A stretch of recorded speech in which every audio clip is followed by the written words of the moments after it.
Amigos, gracias por continuar con República de la Verdad. Y en este momento yo encantadísima de dar la bienvenida al presidente de la Sociedad Dominicana de Medicina Perinatal, el doctor Francisco Tenevín. Bienvenido, doctor. Hola, buenas tardes. Gracias por esa sección en este magnífico programa. Doctor, ¿de dónde es ese apellido, Tenevín? Tevenin Tevenin. sale de La Vega. Es un apellido francés, pero en La Vega hubo pequeñas células ahí y ya de ahí hemos salido muchos Tevenin, que algunos médicos y otros en otras profesiones, abogados y demás. Pero somos del Cibao. Medicina perinatal. ¿Cuál es la situación actualmente en el país? Especialmente no porque las madres siempre quieren estar atentas de todo el proceso y quizá quisieran saber cómo está el sistema de salud en República Dominicana, especialmente a la que les toca asistir a los centros públicos, a darle seguimiento a sus embarazos. Sí, mira, la medicina perinatal es muy amplia. Primero, el criterio de que se entienda que la medicina perinatal está en el binomio de los tetras, el médico tetra con el pediatra neonatólogo, en el sentido de que son dos. Que es el pediatra que recibe al bebé, para decírselo claro a la gente. Y se cree muchas veces que el perinatólogo es el pediatra nada más. Nosotros a veces tenemos que hacer la aclaración, por eso hago esta aclaración de que generalmente los tetras, yo hice salud perinatal, entonces realmente hay obstetras que tienen que ver. Ahora, se ha convertido en decir medicina de alto riesgo, materno-fetal, pero el perinatólogo tiene un concepto un poco más allá. Déjeme llevarlo un poquito despacio para que la audiencia de República de la Verdad entienda.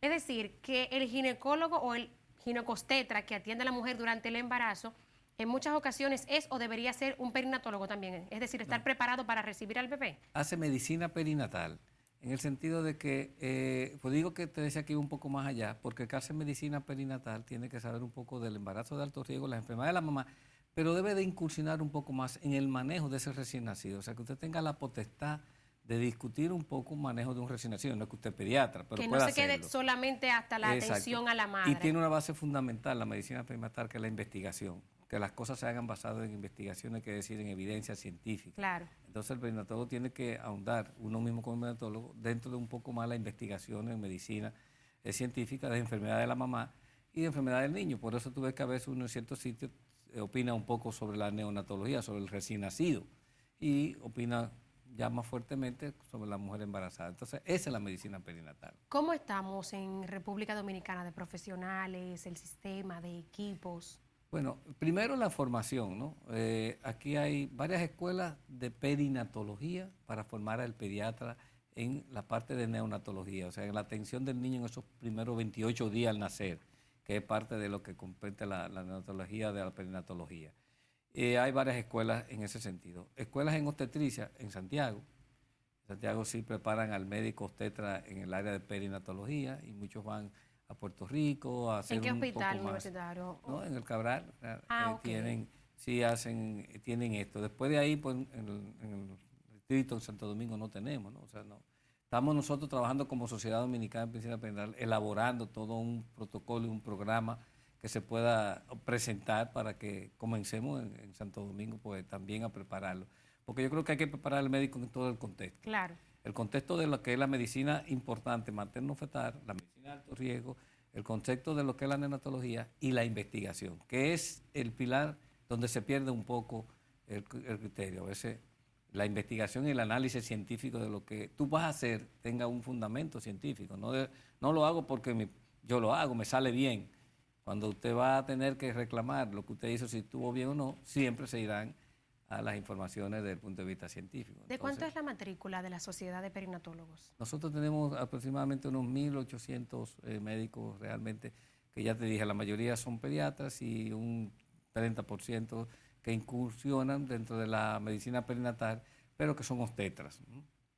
Y en ese sentido, pues, cuando hacemos actividades mundiales o actividades congresionales desde el punto de vista de convergencia, siempre tenemos una asistencia entre 700, 800. ¿Esos son realmente todos los que hay en el país, esos 1.500, o hay algunos que lo no que estén? nosotros tenemos. Ah, exacto, los que están adscritos a la sociedad, eso quería saber. Las residencias de perinatología forman un poco más en el parte de neonatología, pero no todos pertenecen a la sociedad.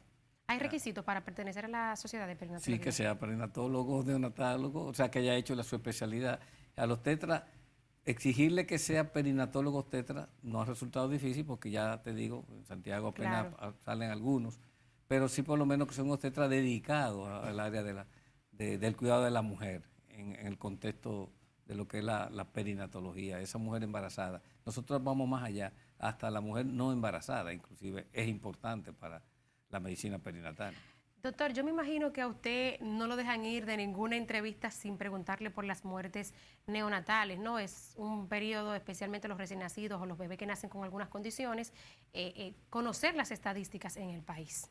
Claro, es una de las cosas por las que luchamos como sociedades, o sea, independientemente de todos los servicios de salud que existan. O sea, y unas unidades que dijo el presidente que se estaban equipando, que lo mencionó en su discurso precisamente, hablando de las muertes neonatales. sí, es interesante. Fíjate, las muertes neonatales, es increíble cómo la mortalidad infantil, la mortalidad neonatal ha cambiado muy poco a través de los años. Ver que el presidente lo mencionara en un discurso, lo llamara tal cual por su nombre, yo creo que le está dando importancia al tema. Sí, pero vamos a analizarla en este contexto. Adelante. O sea, si tú ves que las muertes infantiles y neonatales a través de los años no han cambiado, el 78, casi el 80% de esas muertes infantiles son muertes de los primeros 28 días, o sea, son muertes neonatales. O sea, el peso de la mortalidad infantil está en esos primeros 28 días del niño. ¿Quiénes contribuyen más con esto? Los prematuros. Digo, para ir haciendo tu historia. Claro, claro. Y si el prematuro contribuye más y se te muere, ¿por qué se te muere el prematuro si tú tienes supuestamente una alta tecnología? Entonces, algo no camina. Yo puedo tener la tecnología y equipar los hospitales, pero se siguen muriendo.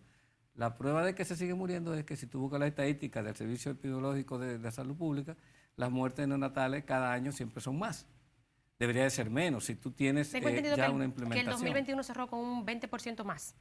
No un 32%. Vaya. O sea, con relación a que eran de 12, caminaron a 16, mortalidad neonatal por 1.000 nacidos vivos.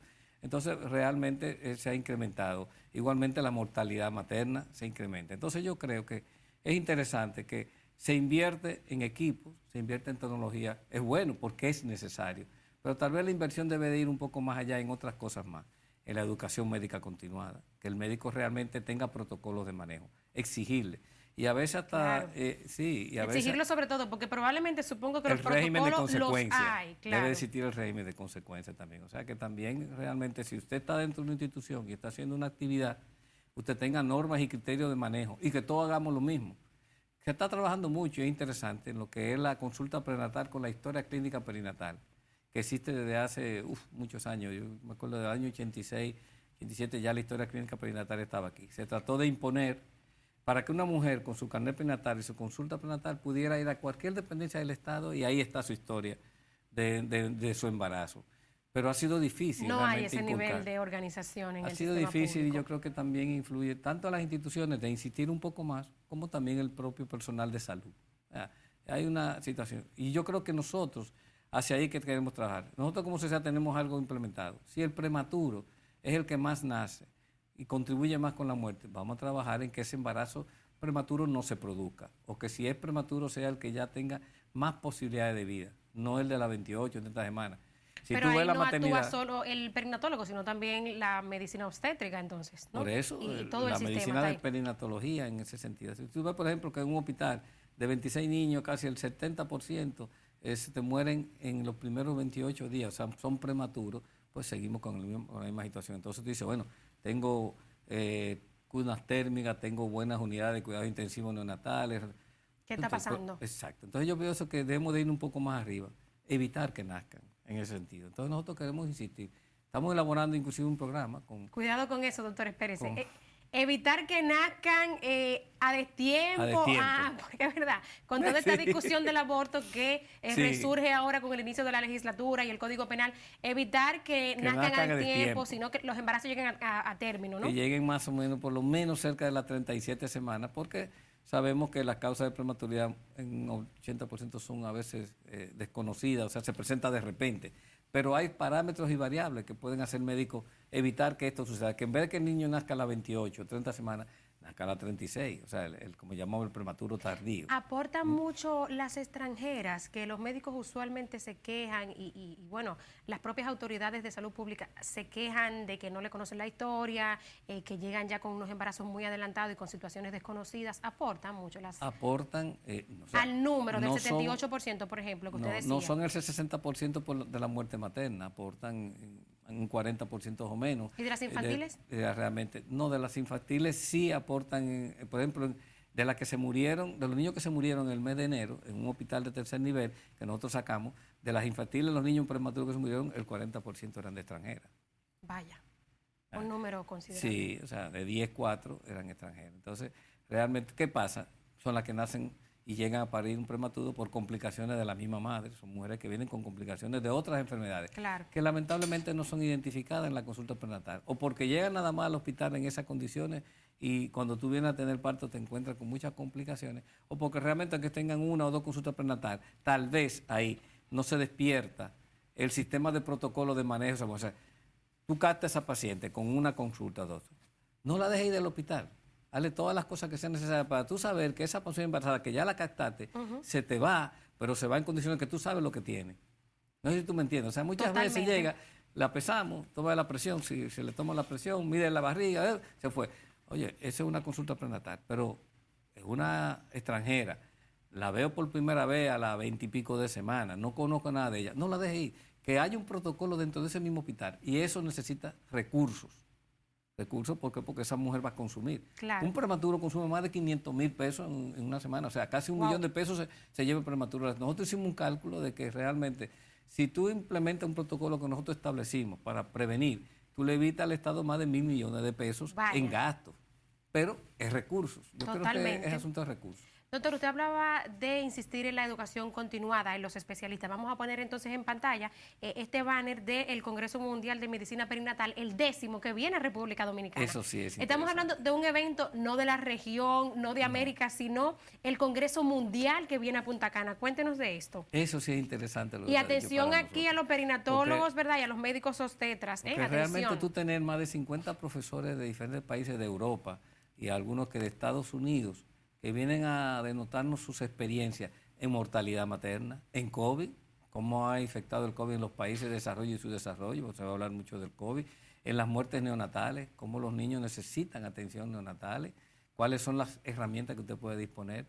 En el problema grande, porque se mueren muchas de nuestras mujeres ahora, la hemorragia obstétrica, que se está trabajando mucho en eso, indudablemente, en el Ministerio de Salud, pero también se mueren por hipertensión. No hemos podido reducir la muerte por hipertensión. Yo creo que es la oportunidad de que nosotros como dominicanos tengamos un contacto con esto, agarremos algunas herramientas de lo que nos traen y tal vez algunas de esas cosas podemos implementarlas, discutirlas. Usted habla 50 profesores internacionales. 150. 150. Pero ¿de cuánto será toda la matrícula de los que asisten usualmente a este Nosotros congreso? entre unos 1.500 a 2.000 participantes, un gran componente médico, otros de Latinoamérica. Estamos recibiendo muchos médicos latinoamericanos, porque aprovechan la ocasión para tú conocer, juntarte, interactuar. Si tú te pones a ver, con esta pandemia que la mayoría de los congresos, hasta el año pasado se hicieron virtuales. Claro. Tienes la oportunidad de encontrarte con profesores que realmente trabajaron mucho en esta patología, ¿no? Del 1 al 5 de junio en Punta Cana, ¿están las autoridades de salud y de turismo apoyando este evento? Es importantísimo porque viene gente de todo el mundo, ¿no?